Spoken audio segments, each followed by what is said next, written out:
जय श्री कृष्णा।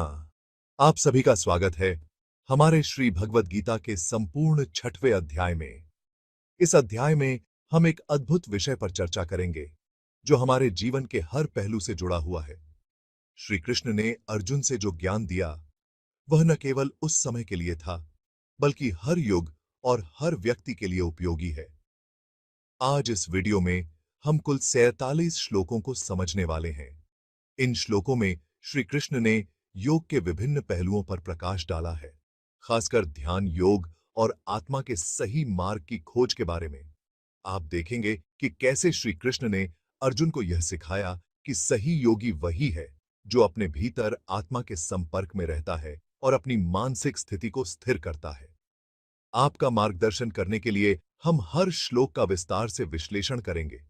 साथ ही हम ये भी जानेंगे कि ध्यान योग का अभ्यास किस प्रकार जीवन में शांति और संतुलन ला सकता है। श्री कृष्ण ने कहा था, जो व्यक्ति अपने मन को नियंत्रित करता है और ध्यान में स्थिर रहता है वही वास्तव में योगी होता है। इस तरह के गहरे और सूक्ष्म ज्ञान को समझना हमारे जीवन को एक नई दिशा दे सकता है। तो चलिए बिना समय गवाए हम शुरुआत करते हैं और हर श्लोक को गहरे से समझते हैं। श्रीमद् भगवद गीता अध्याय 6 श्लोक 1। श्री भगवानुवाच अनाश्रित कर्म फलम कार्यम कर्म करोति य स सन्यासी च योगी च न निरग्निर्न चाक्रिय।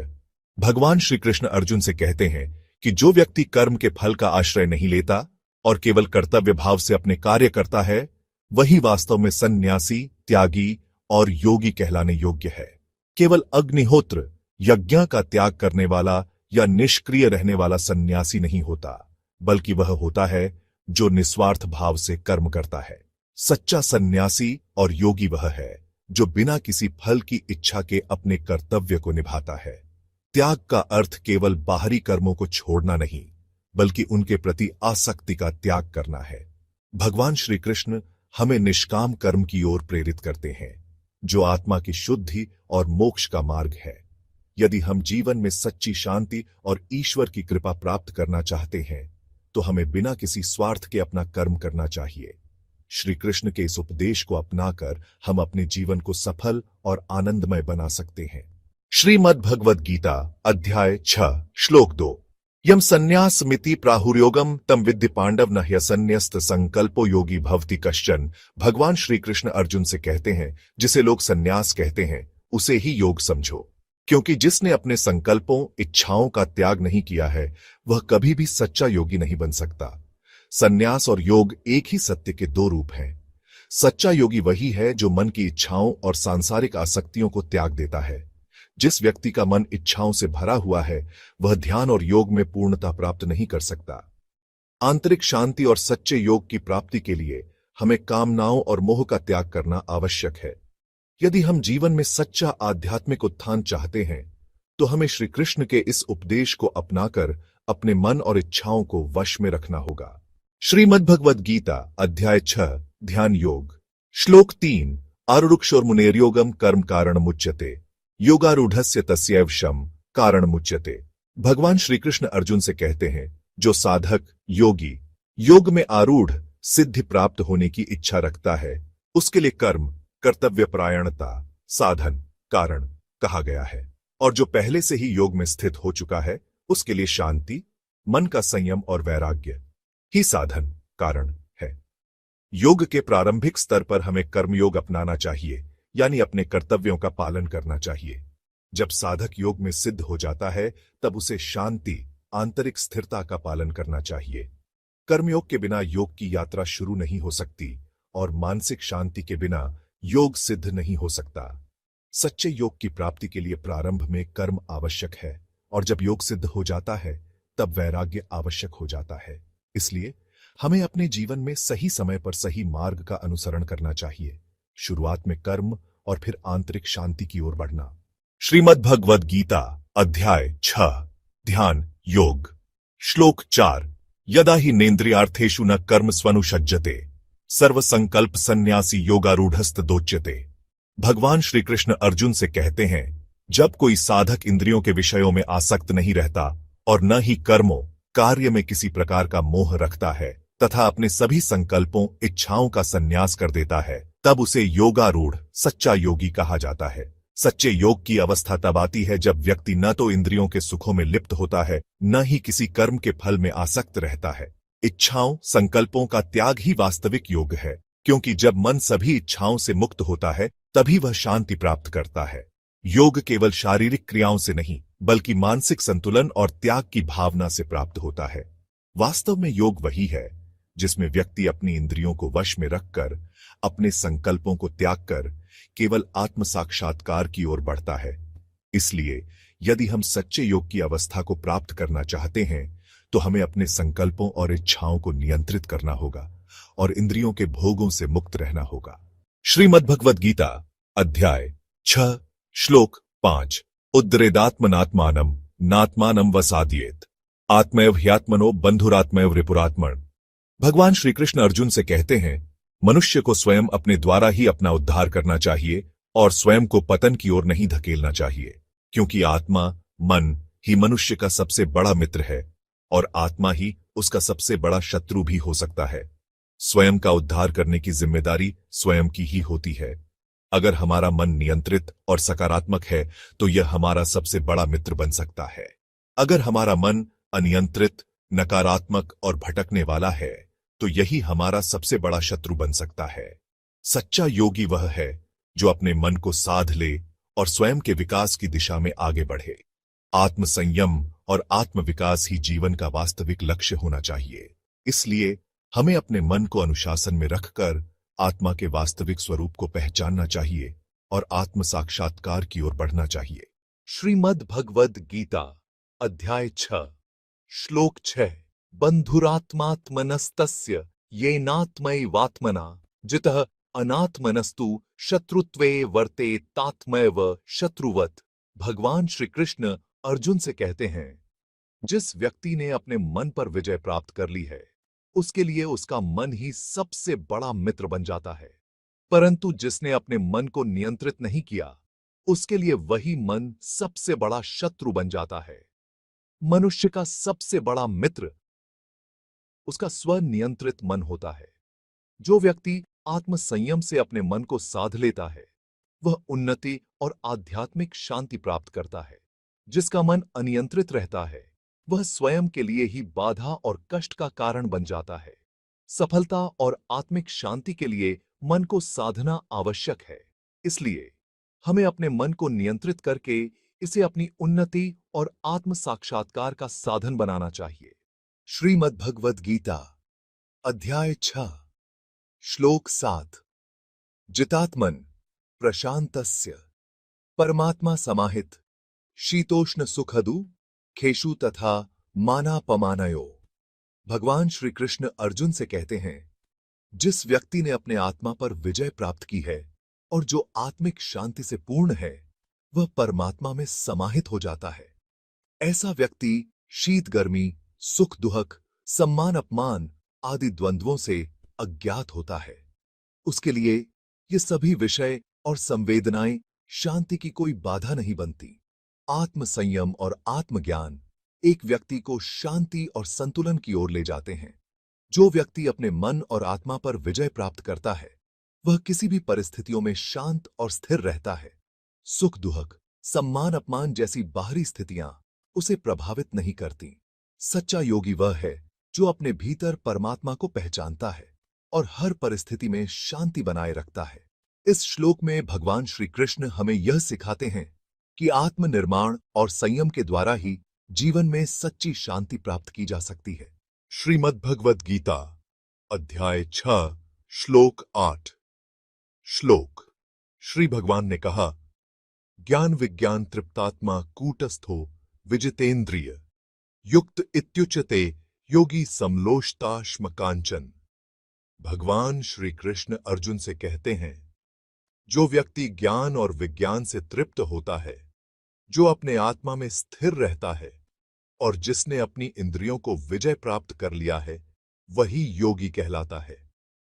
ऐसा योगी कूटस्थ स्थिर और अडिग होता है और उसे माटी के कण, पत्थर या सोने के टुकड़े सभी समान होते हैं। वह सभी भौतिक वस्तुओं के प्रति समान दृष्टिकोण रखता है। योगी वह है जो ज्ञान और विज्ञान से तृप्त हो और जो बाहरी संसार की भौतिक संपत्ति और वस्तुओं के प्रति समदृष्टि रखता है। आध्यात्मिक उन्नति के रास्ते पर एक व्यक्ति का आत्मविश्वास और आत्मनियंत्रण उसकी वास्तविक संपत्ति होती है। सच्चा योगी उन चीजों से ऊपर उठकर स्थिर, संतुलित और आत्मनिर्भर होता है। इस श्लोक में भगवान श्री कृष्ण हमें यह सिखाते हैं कि योग का असली रूप आत्मा में स्थिरता और समदृष्टि को प्राप्त करना है। श्रीमद् भगवद गीता अध्याय 6 श्लोक 9 सुहृन्मित्रार्युदासीन मध्यस्थद्वेष्य बंधुषु साधुष्वपि च पापेषु समबुद्धिर्विशिष्यते। भगवान श्री कृष्ण अर्जुन से कहते हैं, जो व्यक्ति अपने भीतर समदृष्टि रखता है वह सभी के प्रति समान दृष्टिकोण अपनाता है, चाहे वह उसका मित्र हो, शत्रु हो, सगे संबंधी हो या पापी। वह ऐसा व्यक्ति जो किसी के प्रति द्वेष या भेदभाव न रखकर सभी को समान मानता है, सबसे श्रेष्ठ होता है। साधु और पापी दोनों के प्रति एक जैसा व्यवहार करने वाली समबुद्धि योग में उच्चतम मानी जाती है। समबुद्धि का मतलब है सभी के प्रति समान दृष्टिकोण और विचार। योगी वह है जो किसी के साथ भेदभाव नहीं करता और सभी को समान दृष्टि से देखता है। यह श्लोक हमें यह सिखाता है कि योग का असली रूप परस्पर भेदभाव को समाप्त कर समता और समानता के साथ जीना है। भगवान श्री कृष्ण के अनुसार योगी वही है जो सभी प्राणियों के प्रति समान भाव रखता है और अपनी आत्मा में पूरी तरह से स्थिर रहता है। श्रीमद् भगवद गीता अध्याय 6 श्लोक 10 श्री भगवान ने कहा, योगी युंजीत सततमात्मानं रहस्य स्थित एकाकी यथचित्तात्मा निराशीर परिग्रह। भगवान श्री कृष्ण अर्जुन से कहते हैं, जो योगी हमेशा आत्म साधना में स्थित रहता है वह एकांत में और एकाग्रचित्त होकर साधना करता है। वह अपनी इच्छाओं और भौतिक वस्तुओं से परे रहते हुए केवल आत्मा के ज्ञान में लीन रहता है। वह निराश्रित और परिग्रह से मुक्त रहता है, अर्थात वह किसी बाहरी समर्थन या भौतिक संपत्ति की आवश्यकता नहीं रखता, क्योंकि उसका ध्यान केवल आत्मा पर होता है। योगी वह है जो आत्मा की साधना में निरंतर लगा रहता है और मानसिक रूप से एकाग्रचित्त होता है। वह अपने मन, आत्मा और इच्छाओं पर पूरी तरह से नियंत्रण करता है और सांसारिक इच्छाओं से मुक्त रहता है। इस श्लोक में भगवान श्री कृष्ण हमें योगी के जीवन की मूल विशेषताएं बताते हैं। एकांत में रहते हुए आत्मनिष्ठता और बाहरी भौतिक वस्तुओं से दूर रहकर आत्मज्ञान की प्राप्ति। योग का मार्ग केवल आत्मा की साधना, एकाग्रता और भौतिक इच्छाओं से मुक्ति के साथ ही संभव है। श्रीमद् भगवद गीता अध्याय 6 श्लोक 11 शुचौ देशे प्रतिष्ठाप्य स्थिरमासन्मात्मन् नात्युच्छ्रितम नातिनीचम चैलाजिन कुशोत्तरम। भगवान श्री कृष्ण अर्जुन से कहते हैं, जो साधक योगाभ्यास करना चाहता है वह सबसे पहले एक शुद्ध और शांत स्थान पर अपना आसन स्थापित करे। उस स्थान का आसन स्थिर और आरामदायक होना चाहिए। आसन न तो बहुत ऊंचा होना चाहिए और न ही बहुत नीचा। साधक को आसन पर चादर, कुश के आसन पर बैठना चाहिए ताकि उसका शरीर स्थिर और दृढ़ रहे। योग की सही साधना के लिए शुद्ध और शांत वातावरण अत्यंत महत्वपूर्ण है। आसन का स्थिर होना आवश्यक है ताकि साधक ध्यान और योग में मग्न हो सके। चादर, कुश का आसन एक आदर्श साधना स्थल बनाता है। साधक को योगाभ्यास के लिए उपयुक्त वातावरण और आसन की आवश्यकता होती है ताकि वह मानसिक और शारीरिक रूप से एकाग्र हो सके। योग में सफलता पाने के लिए सही स्थान और आसन का चयन आवश्यक है। श्रीमद्भगवद गीता अध्याय 6 श्लोक 12 तत्रैकाग्रम मन कृत्वा यथचित्तेन्द्रिय क्रिय उपविश्यासने युंग्याद्योगमात्म विशुद्ध। ये भगवान श्री कृष्ण अर्जुन से कहते हैं, जो साधक ध्यान की साधना करता है वह सबसे पहले अपने मन को एकाग्र करता है और इंद्रियों को नियंत्रित करता है। फिर वह एक स्थिर और शुद्ध आसन पर बैठकर योगाभ्यास करता है ताकि आत्मा का शुद्धिकरण हो सके। इस प्रकार साधक को ध्यान के अभ्यास में अपने मन और इंद्रियों को एकाग्र कर और शुद्ध करना चाहिए। योग की सफलता के लिए एकाग्रता और इंद्रिय नियंत्रण अत्यंत महत्वपूर्ण है। स्थिर और शुद्ध आसन पर ध्यान की साधना आत्मा की शुद्धि के लिए आवश्यक है। मन और इंद्रियों को नियंत्रण में रखकर योगाभ्यास करने से साधक अपनी आत्मा को शुद्ध कर सकता है। ध्यान की साधना से शुद्धि और आत्म विकास संभव है। योग साधक को ध्यान में मन की एकाग्रता और इंद्रिय नियंत्रण के साथ आत्मा की शुद्धि की दिशा में कार्य करना चाहिए। श्रीमद्भगवद गीता अध्याय 6 श्लोक 13 समम कायशिरोग्रीवम धारयण्य चलम स्थिर संप्रेक्ष्य नासिकाग्रम स्वम दिशश्चान्वलोकयन्। भगवान श्री कृष्ण अर्जुन से कहते हैं, ध्यान की स्थिति में साधक को अपने शरीर, सिर और ग्रीवा, गर्दन को सम, स्थिर और सीधा रखना चाहिए। वह अपने नासिका के अग्रभाग, नाक के छिद्रों को ध्यानपूर्वक देखता हुआ अपने शरीर को स्थिर रखे और आसन में बैठने के दौरान चारों दिशाओं में नहीं देखे, बल्कि अपनी दृष्टि को स्थिर बनाए रखे। साधक को ध्यान के दौरान शरीर को सीधा और स्थिर रखना चाहिए। दृष्टि को स्थिर रखते हुए नासिका के अग्रभाग को देखना चाहिए। ध्यान की सफलता के लिए शरीर और मन की स्थिरता आवश्यक है। समय की शांति और एकाग्रता की साधना के द्वारा ध्यान में सफलता प्राप्त होती है। श्रीमद्भगवद गीता अध्याय 6 श्लोक 14 प्रशांतात्मा विगत भीर ब्रह्मचारि व्रते स्थित मन संयम्य मच्चित्तो युक्त आसीत मत पर। भगवान श्री कृष्ण अर्जुन से कहते हैं, जो व्यक्ति शांति और आत्म नियंत्रण से परिपूर्ण होता है वह पूर्ण रूप से शांतिपूर्वक और भय के बिना ब्रह्मचर्य के व्रत, धार्मिक नियमों का पालन करते हुए ध्यान में स्थित रहता है। उसका मन पूरी तरह से संयमित और भगवान श्री कृष्ण के प्रति समर्पित रहता है और वह ध्यान में अपने चित्त को भगवान में स्थिर करता है। ऐसे व्यक्ति को ध्यान और साधना में सफलता प्राप्त होती है। साधक का मन शांत, संयमित और आत्मविश्वास से भरा होना चाहिए। ब्रह्मचर्य व्रत के पालन से साधक को शांति मिलती है। साधक का चित्त भगवान श्री कृष्ण में स्थिर होना चाहिए। ध्यान की साधना में सफलता के लिए शांति, संयम और भगवान के प्रति समर्पण अत्यंत महत्वपूर्ण है। श्रीमद्भगवद गीता अध्याय 6 श्लोक 15 युञ्जन्नेवं सदात्मानं योगी नियतमानस शांतियम निर्वाण परमाम मत्संस्थाम धिगच्छति। भगवान श्री कृष्ण अर्जुन से कहते हैं, जो व्यक्ति इस प्रकार से अपने आत्मा को निरंतर साधना, ध्यान और आत्म नियंत्रण के माध्यम से शुद्ध करता है और उसका मन भी संयमित होता है, वह योगी अंततः परम शांति और निर्वाण की प्राप्ति करता है। ऐसी शांति जो समस्त संसार की शांति से श्रेष्ठ होती है और जो भगवान के साथ मिलकर स्थिर रहती है। साधक का ध्यान और मन एकाग्र होना चाहिए। सही साधना से ही सर्वोत्तम शांति और निर्वाण की प्राप्ति होती है। योगी जब भगवान के साथ अपने चित्त को स्थिर करता है तब वह परम शांति में प्रवेश करता है।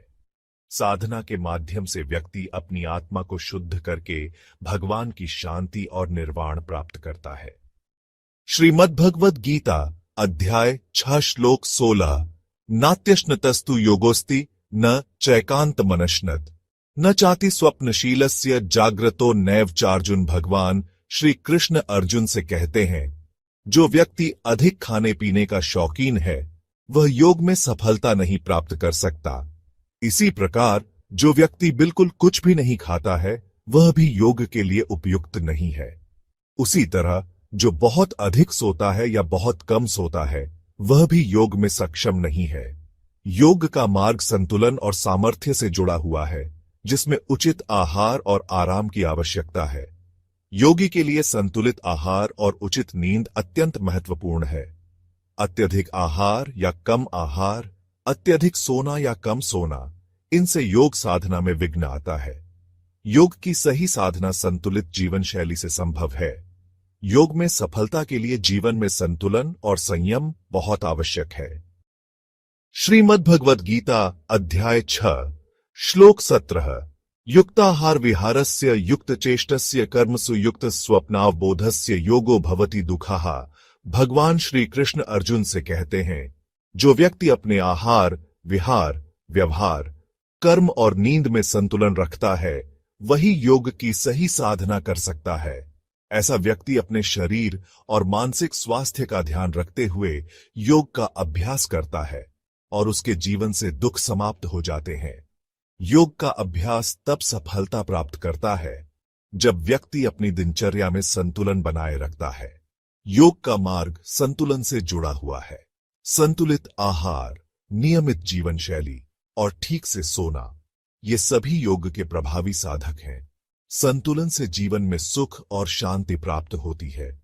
योग में सफलता के लिए संतुलित जीवन शैली अपनाना जरूरी है। श्रीमद् भगवद गीता, अध्याय 6, श्लोक 18। यदा विनियतम चित्तमात्मन्येवावतिष्ठतेने स्पृह सर्वकामेभ्यो युक्त इत्युच्यते। तदा भगवान श्री कृष्ण अर्जुन से कहते हैं, जब साधक का मन पूर्ण रूप से नियंत्रित होकर केवल आत्मा में स्थिर हो जाता है और वह समस्त इच्छाओं, भौतिक सुखों से मुक्त हो जाता है, तब उसे युक्त अर्थात पूर्ण योगी कहा जाता है। ऐसा व्यक्ति बाहरी सुख सुविधाओं में आसक्त नहीं होता, बल्कि आत्मज्ञान में स्थित होकर वास्तविक आनंद का अनुभव करता है। सच्चे योगी का मन आत्मा में स्थिर होता है। इच्छाओं और भौतिक सुखों से मुक्त होने पर ही पूर्ण योग प्राप्त होता है। आध्यात्मिक उन्नति के लिए मन पर नियंत्रण आवश्यक है। जिसने मन को साध लिया, उसने संपूर्ण जीवन को साध लिया।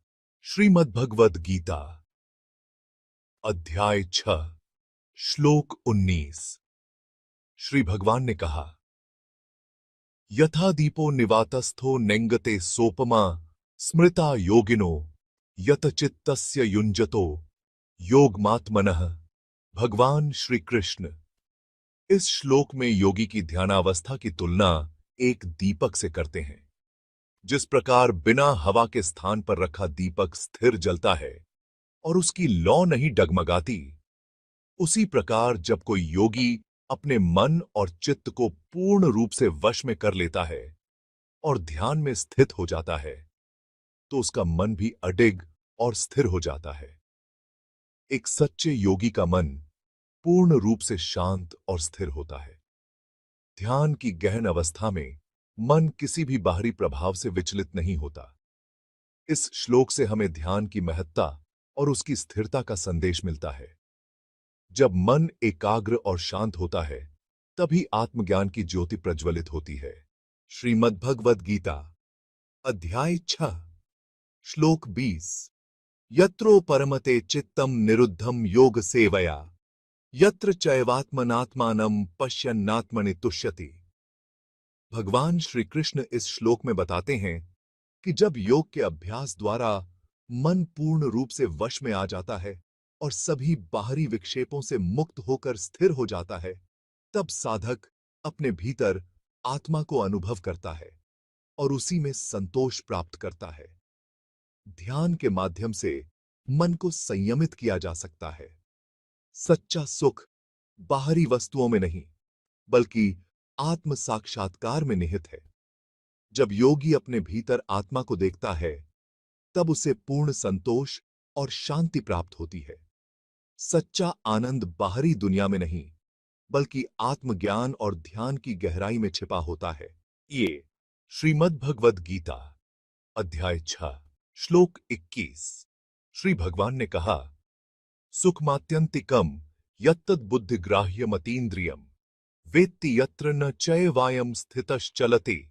तत्वतः भगवान श्री कृष्ण इस श्लोक में बताते हैं कि जब योगी ध्यान द्वारा उस परम आनंद को प्राप्त कर लेता है जो बुद्धि से ग्रहण किया जा सकता है, लेकिन इंद्रियों से अनुभव नहीं किया जा सकता, तब वह स्थिर रहता है और उस स्थिति से कभी विचलित नहीं होता। आध्यात्मिक आनंद इंद्रियों से परे होता है। यह आनंद केवल ध्यान और आत्म साक्षात्कार के माध्यम से प्राप्त किया जा सकता है। जिसने इस आनंद को पा लिया, वह फिर किसी भी सांसारिक सुख दुहक से प्रभावित नहीं होता।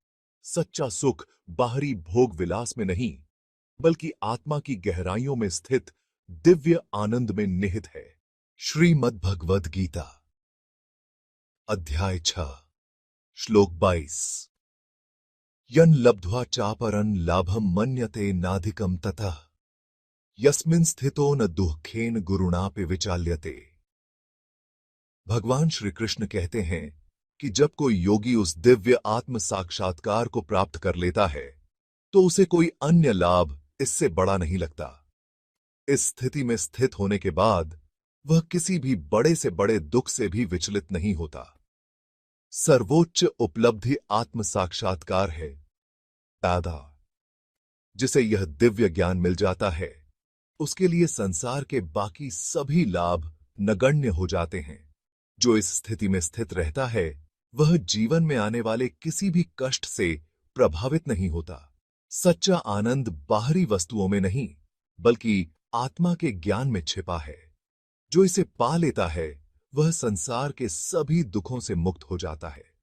श्रीमद्भगवद गीता अध्याय 6 श्लोक 23 तन विद्या दुख संयोग वियोगम योग संजितम स निश्चयेन योक्तव्यो योगो निर्विण्ण चेतसा।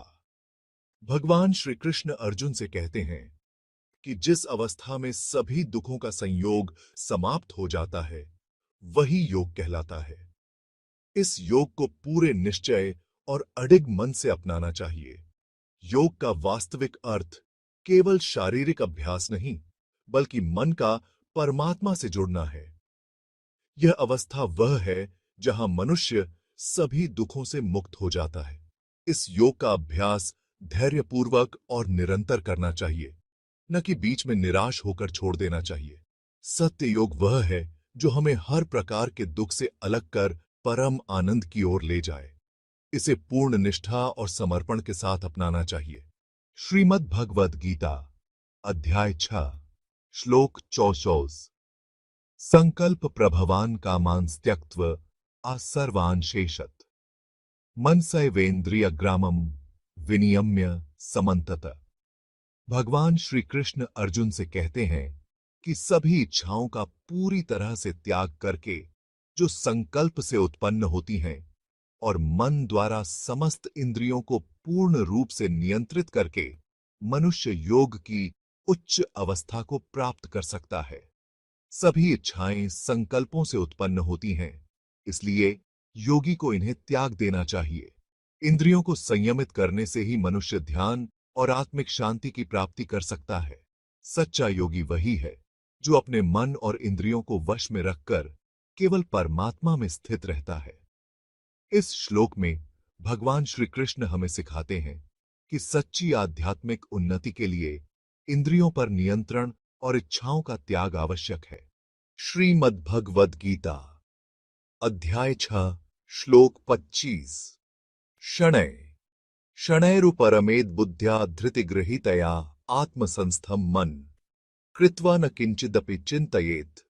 भगवान श्री कृष्ण अर्जुन से कहते हैं कि धीरे धीरे और धैर्यपूर्वक मन को नियंत्रित करके उसे बुद्धि और धैर्य के सहारे आत्मा में स्थिर करना चाहिए। जब मन आत्मा में स्थिर हो जाए तब किसी भी बाहरी विषय या चिंता का विचार नहीं करना चाहिए। ध्यान और आत्म साक्षात्कार के लिए मन को धीरे धीरे नियंत्रित करना आवश्यक है। बुद्धि और धैर्य के सहारे ही मन को स्थिर किया जा सकता है।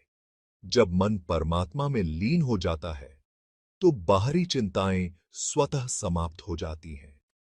इस श्लोक में भगवान श्री कृष्ण हमें सिखाते हैं कि ध्यान और योग की सिद्धि के लिए मन को आत्मा में स्थिर करना चाहिए और सांसारिक चिंताओं से मुक्त होना चाहिए।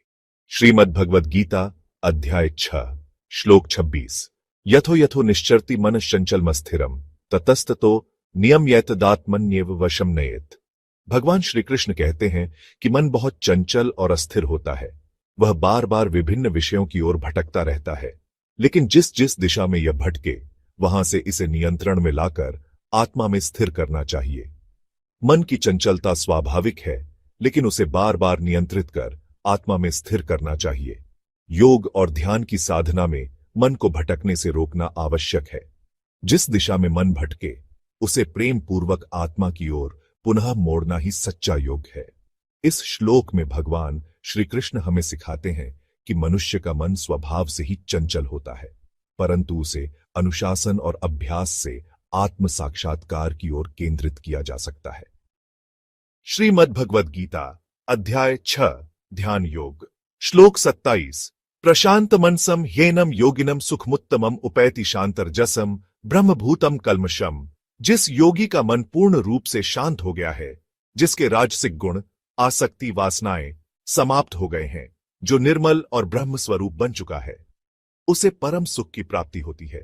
योगी का मन जितना शांत और निर्मल होगा, वह उतना ही दिव्य सुख प्राप्त करेगा। रजोगुण आसक्ति और वासनाएं खत्म होने से आत्मा ब्रह्म से एकाकार हो जाती है। सच्चा योगी वह है जो शुद्ध, शांत और निष्कलंक होकर ब्रह्म की अनुभूति कर सके। इस श्लोक में भगवान श्री कृष्ण हमें सिखाते हैं कि जब मन शुद्ध, शांत और वासनाओं से मुक्त हो जाता है, तब योगी परम सुख और ब्रह्मानंद का अनुभव करता है।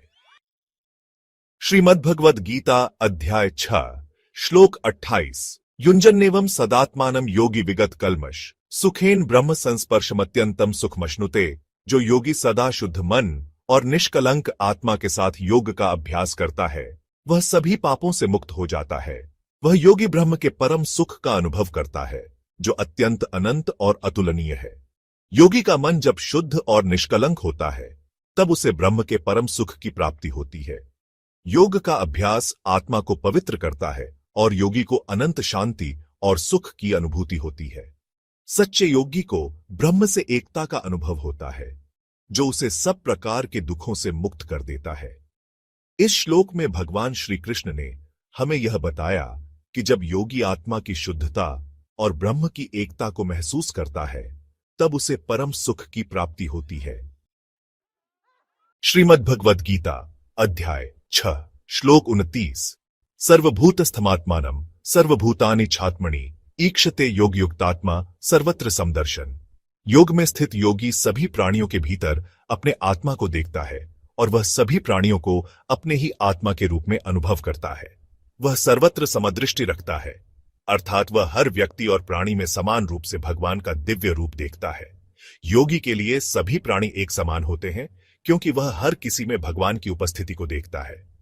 योगी का दृष्टिकोण समदृष्टि होता है, वह किसी भी प्राणी में भेदभाव नहीं करता। जो योगी ईश्वर में एकता को अनुभव करता है, उसे सभी प्राणियों में भगवान का दर्शन होता है।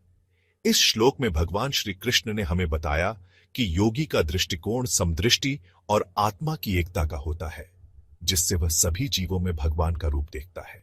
श्रीमद्भगवद गीता अध्याय 6 श्लोक 30 यो मां पश्यति सर्वत्र सर्वं च मयि पश्यति तस्याहं न प्रणश्यामि स च मे न प्रणश्यति। जो व्यक्ति मुझे सर्वत्र देखता है और हर वस्तु में मुझे देखता है, वह मुझसे कभी भी पृथक नहीं होता और मैं भी उससे कभी अलग नहीं होता। ऐसे व्यक्ति की आत्मा परमात्मा के साथ एक हो जाती है और वह किसी भी परिस्थिति में भगवान से विचलित नहीं होता। जो व्यक्ति ईश्वर को सर्वव्यापी रूप में देखता है, वह इस भौतिक संसार में भले ही प्रकट रूप से विचरण करता हो, लेकिन उसकी आत्मा भगवान में समाहित हो जाती है। ईश्वर के साथ एकता का अनुभव व्यक्ति को स्थिर और परम आनंद की स्थिति में पहुंचाता है, क्योंकि वह समझता है कि भगवान हर जगह विद्यमान है। जो व्यक्ति इस दृष्टिकोण से देखता है, वह कभी भी भगवान से दूर नहीं हो सकता और भगवान भी उसे कभी नहीं छोड़ते। यह श्लोक हमें यह सिखाता है कि भगवान की सर्वव्यापिता को स्वीकार करना हमें जीवन के सभी पहलुओं में एकता का अनुभव कराता है। श्रीमद्भगवद गीता अध्याय 6 श्लोक 23 सर्वभूतस्थितं यो मां भजत्येकत्वमास्थित सर्वथा वर्तमानोपि स योगी मयि वर्तते। जो व्यक्ति मेरे रूप में, जो सर्व प्रकाशित और सर्वव्यापी है, हर जीव में स्थित है, एकत्व एकता की भावना से भजता है, वही सच्चा योगी है। यह व्यक्ति जो भी कार्य करता है, चाहे वह किसी भी स्थान पर हो, उसकी चेतना हमेशा भगवान में समाहित रहती है और वह योग में स्थित रहता है। ईश्वर के साथ एकता की भावना से जीवन जीने वाला व्यक्ति, भले ही वह किसी भी स्थान पर या किसी भी परिस्थिति में हो, वह सदैव भगवान के साथ जुड़ा रहता है। इस प्रकार का व्यक्ति सर्वव्यापी ईश्वर के साथ एकाकार होने की भावना से सच्चे योगी के रूप में जीवन यापन करता है। इस श्लोक में भगवान श्री कृष्ण यह बताते हैं कि एक सच्चा योगी वह है जो ईश्वर में एकता महसूस करता है और हर कार्य में उसे महसूस करता है। यह श्लोक हमें यह सिखाता है कि भगवान की उपस्थिति को महसूस करते हुए अपने हर कार्य में एकता और समर्पण की भावना बनाए रखना हमारे जीवन को योगमय बनाता है। श्रीमद् भगवद गीता अध्याय 6 श्लोक 32 आत्मौपम्येन सर्वत्र समम पश्यति योर्जुन। हे अर्जुन, जो व्यक्ति स्वयं को दूसरों के समान समझते हुए सभी स्थानों और परिस्थितियों में समान दृष्टि रखता है, वह सच्चा योगी होता है। चाहे वह सुख हो या दुख, वह व्यक्ति सर्वव्यापी और निराकार ब्रह्म में स्थित रहता है। इस प्रकार वह परम योगी कहलाता है, जो सभी के साथ समान भाव से जुड़ा रहता है। आत्मौपम्य का मतलब है स्वयं को दूसरे के स्थान पर रखकर और उनकी स्थिति को समझते हुए उनके साथ समान व्यवहार करना। सुख दुख की परिस्थितियों में भी एक समान दृष्टिकोण बनाए रखना इस श्लोक का मुख्य संदेश है। इस श्लोक के माध्यम से भगवान श्री कृष्ण ने हमें समत्व और समानता की भावना से जीवन जीने का उपदेश दिया है, ताकि हम परम योगी बन सकें। यह श्लोक हमें यह सिखाता है कि सच्चा योगी वही है जो अपने जीवन में आत्मबोध और समानता की भावना से हर व्यक्ति, परिस्थिति और कार्य को देखता है। श्रीमद् भगवद गीता अध्याय 6 श्लोक 33 अर्जुन उवाच योऽयं योगस्त्वया प्रोक्त साम्येन मधुसूदन एतस्याहं न पश्यामि चंचलत्वात् स्थितिं स्थिराम। अर्जुन ने भगवान श्री कृष्ण से कहा, हे मधुसूदन, आपने जो योग बताया है वह साम्य अर्थात समानता का है, लेकिन मैं इस योग की स्थिरता को नहीं देख पा रहा हूं। मेरे मन की चंचलता के कारण मुझे स्थिर स्थिति में स्थित होना मुश्किल लग रहा है। अर्जुन यहां भगवान से अपनी चंचलता और मन की अशांति को लेकर प्रश्न करते हैं। वह यह बताने की कोशिश कर रहे हैं कि सामान्य रूप से योग की स्थिरता और मानसिक एकाग्रता पाना उनके लिए कठिन है, क्योंकि उनका मन अक्सर इधर-उधर भटकता है। इस श्लोक में अर्जुन ने योग के अभ्यास के प्रति अपने संकोच और मानसिक संघर्ष को व्यक्त किया है। यह श्लोक हमें यह भी सिखाता है कि योगी बनने की प्रक्रिया में मानसिक दृढ़ता की आवश्यकता होती है और यह अभ्यास से प्राप्त होती है। अर्जुन की यह बात हमें यह समझाती है कि योगी बनने के लिए हमें अपनी मानसिक स्थिति पर पूर्ण नियंत्रण और ध्यान की आवश्यकता होती है, और यह स्थिति आसान नहीं होती। श्रीमद् भगवद गीता अध्याय 6 श्लोक 34 चंचलम ही मन कृष्ण प्रमाथि बलवदृढ़म तस्याहम निग्रहम मन्य वायोरिव सुदुष्करम। अर्जुन ने भगवान श्री कृष्ण से कहा, हे कृष्ण, मन वास्तव में बहुत चंचल है, वह बेहद बलवान और दृढ़ है। मुझे लगता है कि इसे नियंत्रित करना बहुत कठिन है, जैसे वायु को नियंत्रित करना अत्यंत कठिन है।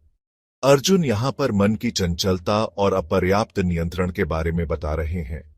वह मन की अशांति को वायु के समान मानते हैं, जिसे नियंत्रित करना बेहद कठिन है। अर्जुन का यह कहना है कि चंचलता और मन को एकाग्र करना मुश्किल है, जो किसी साधक के लिए एक बड़ी चुनौती हो सकती है। यह श्लोक हमें यह समझाता है कि मन का नियंत्रण और मनोबल किसी भी साधक के लिए सबसे कठिन कार्यों में से एक है, और इसके लिए अविरत प्रयास और धैर्य की आवश्यकता होती है।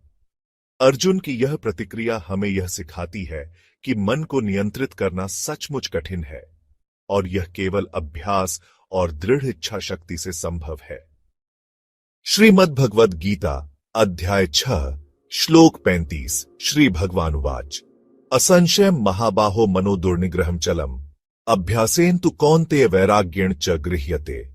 भगवान श्री कृष्ण ने अर्जुन से कहा, हे महाबाहो अर्जुन, यह संदेह रहित है कि मन अत्यंत चंचल और नियंत्रित करने में कठिन है, लेकिन इसे अभ्यास और वैराग्य के माध्यम से नियंत्रित किया जा सकता है। भगवान श्री कृष्ण अर्जुन को बताते हैं कि मन का नियंत्रण अत्यंत कठिन होता है, क्योंकि यह स्वभाव से चंचल और निरंतर बदलता रहता है। हालांकि भगवान कहते हैं कि अभ्यास, प्रैक्टिस और वैराग्य, संग्रह और निष्कामता के माध्यम से इसे काबू में किया जा सकता है। अभ्यास का अर्थ है नियमित रूप से योग और साधना करना, और वैराग्य का मतलब है सांसारिक इच्छाओं और आसक्तियों से दूर रहना। दोनों के संगम से मन को स्थिर किया जा सकता है, जो योग साधना में सफलता की कुंजी है।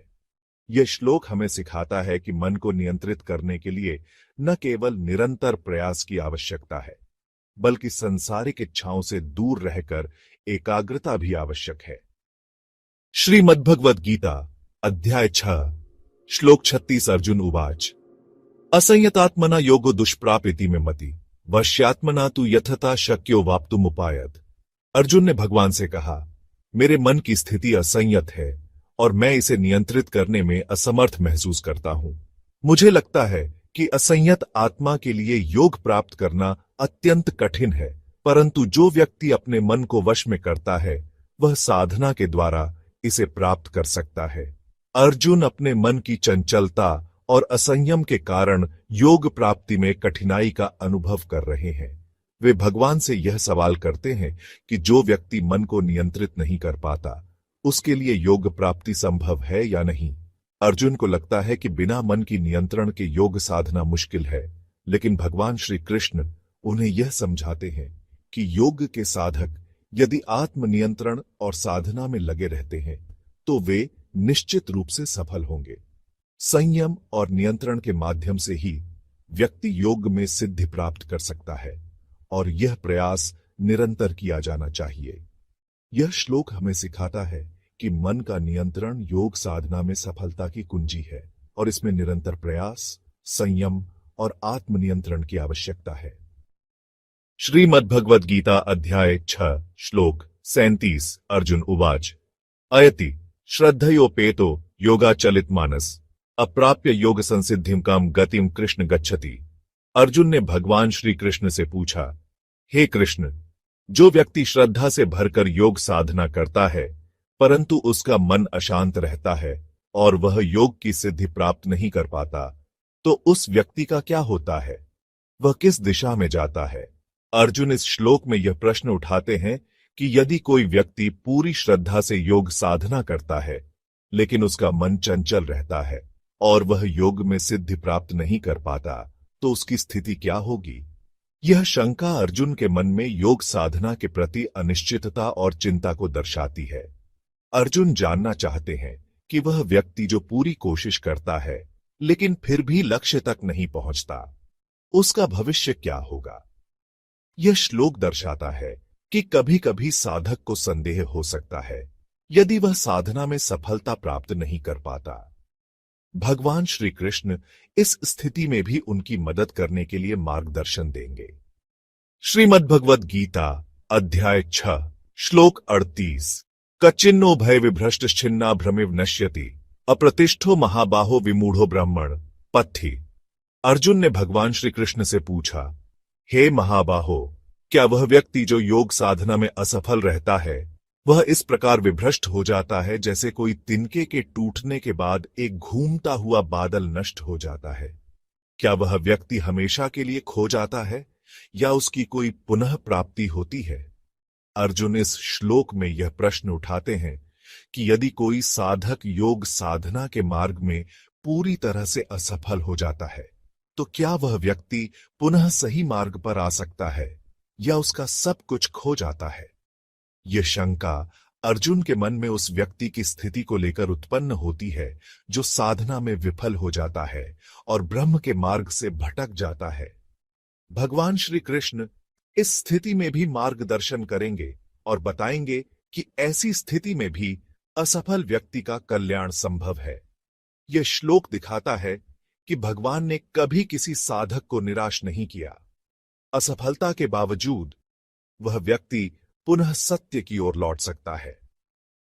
श्रीमद्भगवद गीता अध्याय 6 श्लोक 39 एतन्मे संशयम कृष्ण छेत्तुमर्हस्य शेषद त्वदन्य संशयस्यास्य चेतन ह्युपद्यते। अर्जुन भगवान श्री कृष्ण से कहते हैं, हे कृष्ण, यह जो संशय मेरे मन में उत्पन्न हुआ है उसे आप ही दूर कर सकते हैं। इस संशय को समाप्त करने के लिए कोई और सक्षम नहीं है। मैं पूरी तरह से इस मामले में भ्रमित हो गया हूं और इसे केवल आप ही शेष रूप से समाप्त कर सकते हैं। अर्जुन अपने मन के संशय और भ्रम को समाप्त करने के लिए भगवान श्री कृष्ण की शरण में जाते हैं।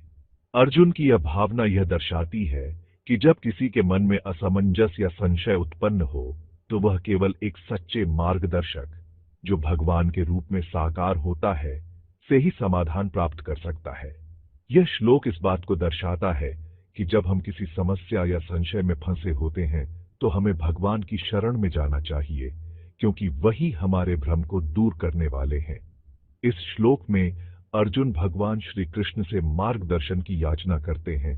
यह हमें सिखाता है कि जब हमें कोई संदेह या उलझन हो तो भगवान ही हमारे संशय को समाप्त करने में सक्षम है। श्रीमद् भगवद गीता अध्याय 6 श्लोक 40। श्री भगवानुवाच पार्थ नैवेह नामुत्र विनाशस्तस्य विद्यते न हि कल्याणकृत कश्चित् दुर्गतिं तात गच्छति। भगवान श्री कृष्ण ने अर्जुन से कहा, पार्थ अर्जुन, इस संसार में या परलोक में किसी भी योगी का कभी विनाश नहीं होता। जो व्यक्ति सत्कर्म करता है उसकी कोई भी महत्वपूर्ण प्रयास या शुभ कार्य नष्ट नहीं होते। कभी भी ऐसा नहीं होता कि एक कल्याणकारी व्यक्ति दुर्गति, अशुभ परिणाम की ओर जाए। भगवान श्री कृष्ण यह स्पष्ट करते हैं कि जो व्यक्ति सच्चे और शुभ कार्यों में निरंतर लगा रहता है उसका कोई भी प्रयास या पुण्य नष्ट नहीं होता है। किसी भी योगी या भक्त का कर्म व्यर्थ नहीं जाता, उसका मार्ग हमेशा सफलता की ओर जाता है। इस श्लोक के माध्यम से यह शिक्षा मिलती है कि जब हम भगवान के मार्ग पर चलते हैं और अच्छे कार्य करते हैं तो हम कभी असफल नहीं होते। हमारी सारी कोशिशें अंततः फलित होती हैं। इस श्लोक में भगवान श्री कृष्ण ने अर्जुन को यह आश्वासन दिया है कि जिनका कर्म शुभ है वह कभी विफल नहीं होता। हमें भगवान पर विश्वास रखकर अपने कर्मों को सही दिशा में करने चाहिए। श्रीमद् भगवद गीता अध्याय 6 श्लोक 41। प्राप्य पुण्यकृतां लोकानुषित्वा शाश्वती समा शुचिना श्रीमतां गेहे योग भ्रष्टोभिजायते। भगवान श्री कृष्ण ने कहा, जो व्यक्ति योग में विफल हो जाता है वह पुण्य के प्रभाव से शुचि, पवित्र और श्रीमंत धन्य परिवारों में जन्म लेता है और शाश्वत लोकों का अनुभव करता है। ऐसे व्यक्ति को पिछले अच्छे कर्मों का फल मिलता है और वह पवित्र वातावरण में जन्म लेकर पुनः योग की ओर अग्रसर होता है। भगवान श्री कृष्ण यह बताते हैं कि जो व्यक्ति ध्यान और योग के रास्ते पर चलते हुए किसी कारणवश असफल हो जाता है उसे बुरा परिणाम नहीं मिलता। वह पुण्य के प्रभाव से उच्च परिवार में जन्म लेकर फिर से योग अभ्यास शुरू करता है। इसका अर्थ है कि कोई भी व्यक्ति जो जीवन में एक बार योग के मार्ग पर चलता है कभी भी निराश नहीं होता। उसके लिए फिर से बेहतर अवसर होते हैं और वह शुद्ध वातावरण में जन्म लेकर अपना साधना फिर से शुरू करता है। इस श्लोक से हमें यह शिक्षा मिलती है कि हमें कभी भी निराश नहीं होना चाहिए, क्योंकि योग और अच्छे कर्मों का परिणाम हमेशा हमें शुभता की ओर ले जाता है। यह श्लोक योग के प्रति भगवान की कृपा और आशीर्वाद को दर्शाता है, जो हमें हमारे कर्मों का फल देते हैं। योग और साधना की राह कभी व्यर्थ नहीं जाती। श्रीमद् भगवद गीता अध्याय 6 श्लोक 42। अथवा योगिनामेव कुले भवति धीमताम एतद्धि दुर्लभतरम लोके जन्म। यदि दृशम भगवान श्री कृष्ण कहते हैं, या तो वह व्यक्ति जो योग में असफल हो गया है वह एक उच्च और बुद्धिमान परिवार में जन्म लेता है, जो कि अत्यंत दुर्लभ होता है। इस प्रकार का जन्म बहुत ही भाग्यशाली होता है, क्योंकि यह उसे पुनः योग के मार्ग पर चलने का अवसर प्रदान करता है। भगवान श्री कृष्ण यहां यह बताने की कोशिश कर रहे हैं कि जो व्यक्ति योग के रास्ते में सफल नहीं हो पाता वह फिर भी श्रेष्ठ और बुद्धिमान परिवार में जन्म लेता है, जहां उसे फिर से योग और साधना के मार्ग पर चलने का एक और अवसर प्राप्त होता है। इस श्लोक में भगवान हमें यह बताते हैं कि योग में प्रयास करने का महत्व है, और अगर किसी कारणवश वह असफल हो जाते हैं तो भी उनका अगले जन्म में पुनः श्रेष्ठ जीवन मिलेगा और वे अपनी साधना फिर से शुरू कर सकते हैं। यह श्लोक हमें यह शिक्षा देता है कि हमारे प्रयास कभी व्यर्थ नहीं जाते और हर एक कदम हमें हमारे उच्चतम लक्ष्य की ओर बढ़ाता है। इस श्लोक से यह संदेश मिलता है कि योग और साधना का मार्ग हमें अनगिनत अवसरों से भर देता है और असफलता के बाद भी हम सफलता की ओर बढ़ सकते हैं। श्रीमद् भगवद गीता अध्याय 6 श्लोक 43। तत्र तम बुद्धि संयोगम लभते पौर्वदेहिकम यतते च ततो भूये। संसिद्धो कुरुनंदन। भगवान श्री कृष्ण अर्जुन से कहते हैं, वह व्यक्ति जो योग में असफल हो जाता है, वह अपने पिछले जन्म के अच्छे कर्मों के कारण बुद्धि का पुनः योग प्राप्त करता है, और इस प्रकार वह व्यक्ति फिर से अधिक कठिन परिश्रम करता है और योग में सिद्धि प्राप्त करता है। भगवान श्री कृष्ण यहां यह बताते हैं कि योग में असफल होने के बावजूद भी व्यक्ति अपने पिछले जन्म की तपस्या और अच्छे कर्मों के कारण पुनः बुद्धि और योग की साधना प्राप्त करता है। इस श्लोक में भगवान ने यह स्पष्ट किया है कि हर प्रयास का फल कभी न कभी हमें मिलता है। चाहे हम किसी कार्य में असफल ही क्यों न हो, हमारे अच्छे कर्म और साधना हमें अगले जन्म में भी सफलता की ओर मार्गदर्शन करेंगे। यह श्लोक हमें यह शिक्षा देता है कि हमें कभी हार नहीं माननी चाहिए, क्योंकि हमारे अच्छे प्रयास कभी व्यर्थ नहीं जाते और अंततः हमें सफलता प्राप्त होती है। यह श्लोक हमें प्रोत्साहित करता है कि हम जो भी कार्य करें उसे पूरी निष्ठा और समर्पण के साथ करें, क्योंकि हर प्रयास की सार्थकता हमें अंततः मिलती है। श्रीमद् भगवद गीता अध्याय 6 श्लोक 44 पूर्वाभ्यासेन तेनैव ह्रियते ह्यवशोऽपि स जिज्ञासुरपि योगस्य शब्द ब्रह्माति वर्तते। भगवान श्री कृष्ण अर्जुन से कहते हैं, जो व्यक्ति पहले से ही अभ्यास करता रहा है वह बिना इच्छा के भी योग के द्वारा अपनी आत्मा का संपूर्ण अनुभव प्राप्त करता है, और जो व्यक्ति योग में गहरे रूप से रुचि रखता है वह शब्द ब्रह्म सर्वोच्च सत्य को भी पार कर जाता है।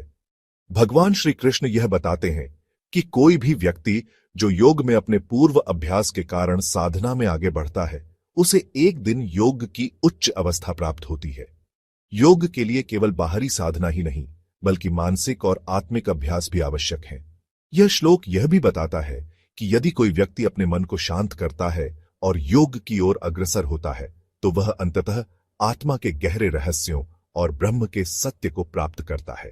यह श्लोक हमें प्रेरित करता है कि योग के प्रति हमारा निरंतर अभ्यास हमें आत्मज्ञान की ओर अग्रसर करता है और हम बिना किसी पूर्वाग्रह के सर्वोच्च स्थिति को प्राप्त कर सकते हैं। इस श्लोक से हमें यह सीखने को मिलता है कि योग केवल शारीरिक अभ्यास नहीं है, बल्कि यह एक मानसिक और आत्मिक साधना है जिसमें लगातार अभ्यास और गहरी समझ की आवश्यकता होती है।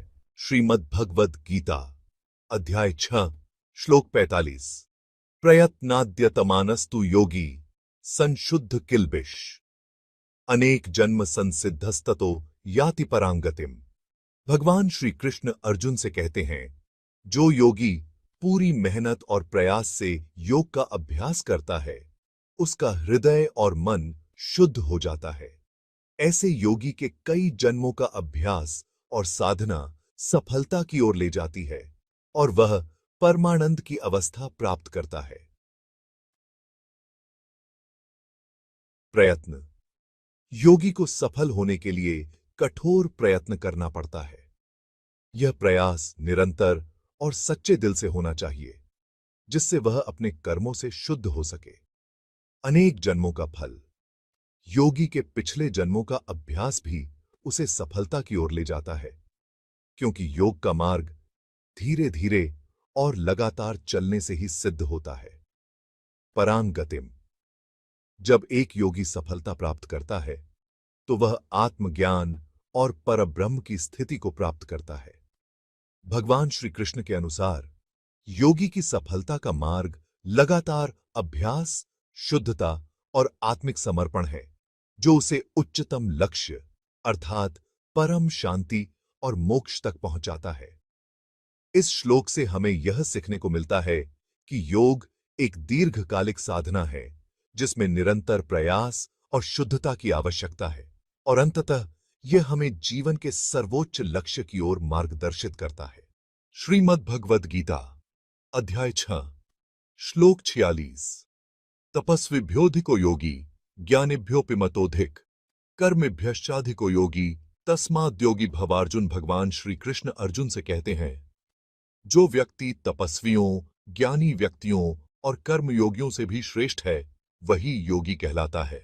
इसलिए तुम भी योगी बनो अर्जुन। तपस्वियों से श्रेष्ठ योगी तप करने वाले व्यक्ति जो शारीरिक और मानसिक कष्ट सहकर साधना करते हैं, उनसे श्रेष्ठ वह योगी है जो निरंतर ध्यान और साधना द्वारा आत्मा के साथ जुड़ता है। ज्ञानी व्यक्तियों से श्रेष्ठ योगी ज्ञानी वे होते हैं जो वेद, शास्त्रों और जीवन के गहरे रहस्यों को समझते हैं, लेकिन सर्वोत्तम वह योगी है जो ज्ञान को क्रिया में परिणत करता है और आत्मज्ञान की स्थिति को प्राप्त करता है। कर्म योगियों से श्रेष्ठ योगी। कर्म योगी वे होते हैं जो अपने कर्मों को निष्कलंक और निस्वार्थ भाव से करते हैं, लेकिन श्रेष्ठ योगी वह है जो कर्म के साथ साथ ध्यान और साधना द्वारा आत्मा के साथ एकता स्थापित करता है। तस्माद् योगी भव। इसलिए अर्जुन, तुम भी योगी बनो, क्योंकि योगी के द्वारा समग्र जीवन का मार्गदर्शन और आत्मा की वास्तविक स्थिति की प्राप्ति होती है। इस श्लोक से यह सीखने को मिलता है कि योग का वास्तविक रूप उन सभी साधनाओं से श्रेष्ठ है जो केवल बाहरी तप, ज्ञान या कर्म से जुड़ी हैं। सर्वोत्तम योगी वह है जो इन सभी तत्वों को संतुलित रूप से अपने जीवन में उतारता है और आत्मा के परम सत्य से जुड़ता है। श्रीमद् भगवद गीता अध्याय 6 श्लोक 47। योगिनांपि सर्वेषां मद्गतेनांतरात्मना श्रद्धावान भजते यो मांसमे युक्ततमो मत। भगवान श्री कृष्ण अर्जुन से कहते हैं, सभी योगियों में वह योगी सबसे श्रेष्ठ है जो अपने अंतरात्मा में मुझे स्थित समझकर मेरी शरण में श्रद्धा से भक्ति करता है। योगियों में श्रेष्ठ। यहां भगवान श्री कृष्ण यह स्पष्ट करते हैं कि सभी प्रकार के योगियों में वह व्यक्ति श्रेष्ठ है जो अपने हृदय और अंतरात्मा में भगवान को सर्वोच्च स्थान देता है। श्रद्धा और भक्ति। भगवान के प्रति सच्ची श्रद्धा और भक्ति ही उस व्यक्ति को सर्वोत्तम योगी बनाती है। मद्गतेनांतरात्मना। जो व्यक्ति अपने भीतर भगवान के दिव्य रूप का ध्यान करता है और उन्हें अपने मन, हृदय और आत्मा में अनुभव करता है, वही सच्चा योगी है। युक्ततमो योगी। वह व्यक्ति जो भगवान के प्रति पूर्ण श्रद्धा से भक्ति करता है और उन्हें अपने जीवन का केंद्र मानता है, उसे भगवान स्वयं अपने श्रेष्ठ योगी के रूप में स्वीकार करते हैं। इस श्लोक से यह सीखने को मिलता है कि भक्ति योग योग के सर्वोत्तम रूपों में से एक है। जो व्यक्ति भगवान के प्रति निस्वार्थ श्रद्धा और समर्पण से भक्ति करता है, वह वास्तविक योगी कहलाता है।